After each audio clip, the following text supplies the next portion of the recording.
आजिर video भी बहुत बढ़िया बढ़िया टिप अच्छी टिके खाली धैर्यर सहित देखूँ बहुत मन खुशी हो जदि भिडियोटी पसंद लगे सांग मानक सेयार करेंगे हेल्पफुल भी अच्छी सेयार कले समस्ते जानवे आ किछिटा शिखिबे मध्य।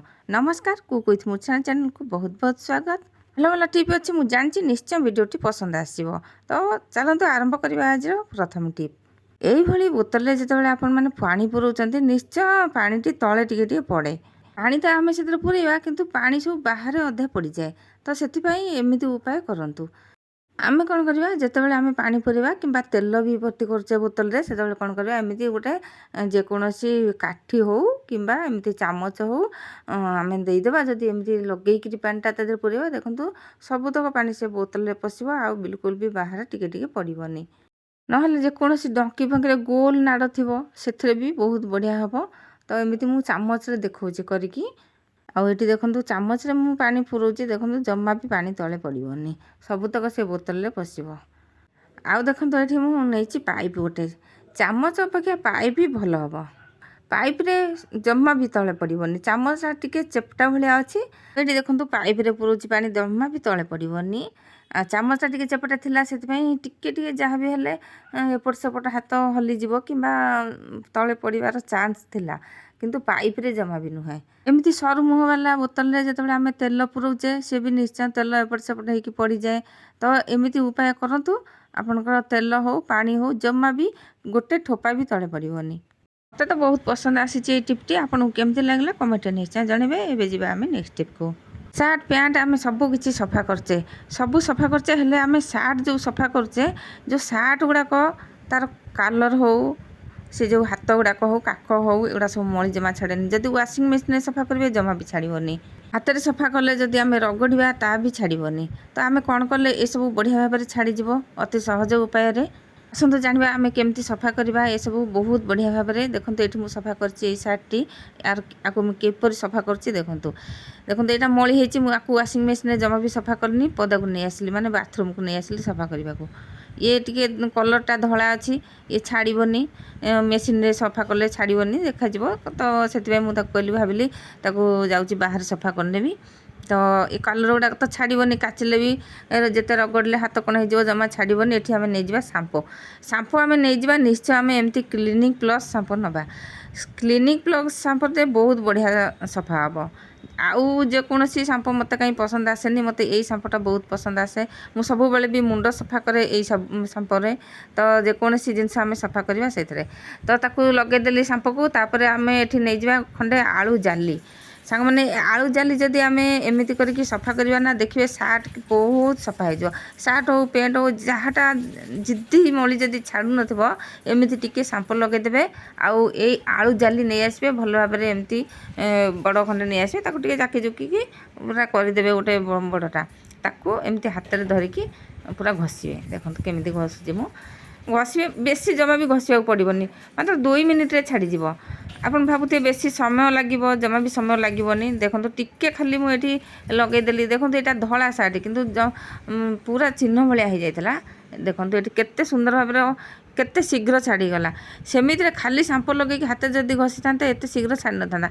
ये आलू जालीटा आम आनिले आलू जाली मुझे धरिकी जो एमती घषिली से सुंदर भाव में सफा हो जाए आलू जाली जमा भी बेसी पैसा नुह एमती भी सेमती ही दुकानी मैंने दे दियंती आलू आणती से जाली गुड़ाक थाए तो सेमती मागिले खाली दे दियंती ना तो अल्प पैसा ने 2 टଙ୍କା 3 ଟଙ୍କା ने एमती नहीं आसबे आलू जाली की आलू जाली तो आमर बहुत कम लगे मुझे सार्ट को मेसीन सफा कलिनी आउ अल्प टे गुंड पकईदेली सबुआड़े एमती घसीदेली बढ़िया भाव में सफा हो जाए मुझे सफा कर सारिकी देखा ये सफा करने भितर जदि चैनल नुआ थे निश्चय सब्सक्राइब करनी पाखे बेल बटन में दबाई ऑल सिलेक्ट कर दिंतु जहाँफल कि मुझे आगक जो वीडियो पकेबी आपण पाखे निश्चय पहुँच पार आग पहुँच आपण मूल्यवान समय दे आपण मैंने वीडियोटी देखुंत से बहुत बहुत धन्यवाद।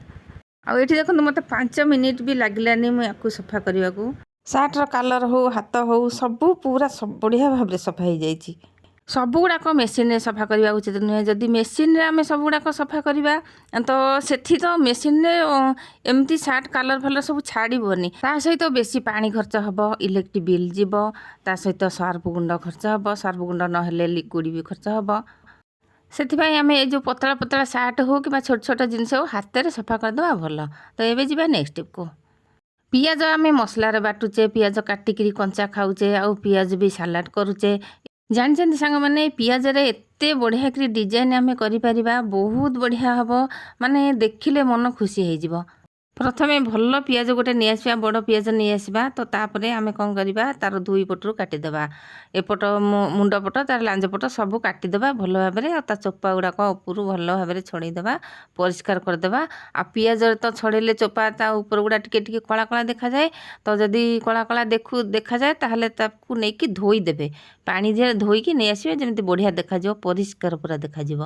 ଏଠି ଦେଖନ୍ତୁ ମୁଁ ଛଡ଼େଇକି ନେଇ ଆସିଛି। ଏମିତି ମୋ ପାଖରେ ଆଉ ଟିକେ ବଡ଼ ପିଆଜ ନଥିଲା, ଏଇ ଛୋଟ ପିଆଜରେ ମୁଁ କରିକି ଦେଖାଉଛି।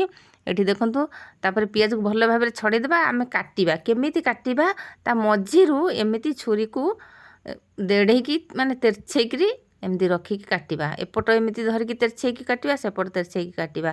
ଭଲ କି ଭିଡ଼ିଓରେ ଜଣାପଡ଼ୁନି କ୍ୟାମେରାରେ, ତ ଆଗକୁ ମୁଁ ପୁଣି ଆଉଥରେ କାଟିକି ଦେଖେଇବି। ଏବେ ଜାଣିପାରିବେନି, ତ ଖାଲି କାଟିବାକୁ ଲକ୍ଷ୍ୟ କରିଥାନ୍ତୁ, ଦେଖୁଥାନ୍ତୁ। ତ ଏମିତି ହିଁ କଟା ହେଉଛି, ତ କାଟି ସାରିଲେ ବୁଝିପାରିବେ, ଏମିତି ବୁଝି ହେଉନି। ଆଜିର ଭିଡ଼ିଓ କେମିତି ଲାଗିଲା, ଆଜିର ଟିପ୍ ଗୁଡ଼ାକ କେମିତି ଲାଗିଲା ନିଶ୍ଚୟ କମେଣ୍ଟରେ ଜଣାନ୍ତୁ। କେଉଁଠୁ ଦେଖୁଛନ୍ତି ନିଶ୍ଚୟ ଜଣାଇବେ, ଜାଣିଲେ ମୁଁ ବହୁତ ଖୁସି ହେବି, ଆଉ ଆପଣମାନଙ୍କୁ ଥ୍ୟାଙ୍କସ୍ ମଧ୍ୟ ଜଣାଇ ପାରିବି। ପିଆଜକୁ ବୁଲେଇକି ଛୁରୀକି ତେର୍ଛେଇକି ଏପଟ ତେର୍ଛେଇବି, ପୁଣି ଥରେ ଏପଟକୁ ତେର୍ଛେଇବି। ସେମିତି କରିକି କାଟିଲି। ଦେଖନ୍ତୁ, ଯେତେବେଳେ ବାହାର କରିବି ପିଆଜଟି ଜାଣିପାରିବେ କେମିତି କାଟିଛି। ତ ଭିଡ଼ିଓରେ ଜମା ବି ଜଣାପଡ଼ୁନି, ଆଗେ ଯେତେବେଳେ କାଟିଲି ଜମା ଜଣାପଡ଼ୁନି। ଦେଖନ୍ତୁ, ମୁଁ ଏଠି ଆସ୍ତେ ଆସ୍ତେ ବାହାର କରୁଛି, ଆଉ ଏମିତି ଆସ୍ତେ ଆସ୍ତେ ବାହାର କରିବେ, ନହେଲେ ସେ ଭାଙ୍ଗିଯିବ। ଦେଖନ୍ତୁ, ଏମିତି ଫୁଲ ଟାଇପ୍ର କେମିତି ବାହାରିଗଲା, ଏଇଭଳି ଭାବରେ କାଟିବେ। ଦେଖନ୍ତୁ କେମିତି କଟା ହେଇଛି। ସମ୍ପୂର୍ଣ୍ଣ ହେଇସାରିଲେ ଦେଖିବେ ବହୁତ ବଢ଼ିଆ ସୁନ୍ଦର ଦେଖାଯାଉଥିଲା ଜିନିଷଟା। ଆମେ ଯଦି ଘରେ କରିକି ଆମେ ରଖିବା, କିମ୍ବା ଯେତେବେଳେ ଖାଇବାକୁ ଦେବା ଡାଇନିଂ ଟେବୁଲ୍ ପାଖରେ ଏମିତି କରିକି ଥୋଇଦେବା, ପିଆଜ ନ ଖାଇଲା ଲୋକ ଖାଇବେ। ଧ୍ୟାନ ଦେଇ ଦେଖନ୍ତୁ, ନିଶ୍ଚୟ ବୁଝିପାରିବେ। ଗୋଟେ ପିଆଜରେ ନହେଲେ 2ଟା ପିଆଜ ନେଇ ଆସିବେ, 3ଟା ପିଆଜ ନେଇ ଆସିବେ, ତାକୁ ଏମିତି ଭାବରେ କାଟିଦେବେ, ପରସ୍ତ ପରସ୍ତ କରି ଛଡ଼େଇବେ। ତାପରେ ପୁରା ଲାଷ୍ଟ ବେଳକୁ ଯେଉଁ ଉପରଟା ବାହାରିବ ତାକୁ ମଧ୍ୟ ଏମିତି କରିକିରି କାଟିଦେବା। ଆଉ ଯେଉଁଠି ଟିକେ ଟିକେ ଅସାଇଜ୍ ହେଇଥିବ ତାକୁ ବି ପଛରେ ଛୁରୀରେ କାଟିକି ସାଇଜ୍ କରିକି ତାକୁ ଏଇଭଳି ଫୁଲ ଭାବରେ ତାକୁ ସେପ୍ ଦେଇଦେବା। ତ ତାପରେ ଆମେ ତାକୁ କ'ଣ କରିବା, ଯେଉଁ ଗୋଟେ ଗୋଟେ ପରସ୍ତ ଥିଲା ତାକୁ ସେ ସବୁ ଗୋଟେ ଗୋଟେ ପରସ୍ତ ନେଇକି ଆଉ ଗୋଟେ ପରସ୍ତରେ ତାକୁ ରଖିବା। ତ କେମିତି ରଖିବା, ସେମ୍ ଭାବରେ ରଖିବାନି। ଯେଉଁ ପରସ୍ତଟା ଗୋଟେ ପ୍ରକାର ଥିବ ତାକୁ ଟିକେ ବୁଲେଇକି ରଖିଦେଲେ ସେ ପାଖୁଡ଼ା ଗୁଡ଼ାକ ସବୁ ପୁରା ଫର୍ଚା ହେଇକି ରହିବ। ଦେଖନ୍ତୁ, ଏଠି ଏମିତି ଭାବରେ ରଖିବା ସାଇଜ୍ କରିକି। ଇଏ ବଢ଼ିଆ ପଦ୍ମ ଫୁଲ ପୁରା ବଢ଼ିଆ ହେଇଯିବ। ଦେଖନ୍ତୁ, ପଦ୍ମ ଫୁଲ ଭଳିଆ ପୁରା ହେଇଯିବ, ଆଉ ସୁନ୍ଦର ବି ଦେଖାଯିବ। ଯେଉଁଠି ଖାଇବା ଜାଗାରେ ଥୋଇଦେବେ ନା, ବହୁତ ବଢ଼ିଆ ଦେଖାଯିବ।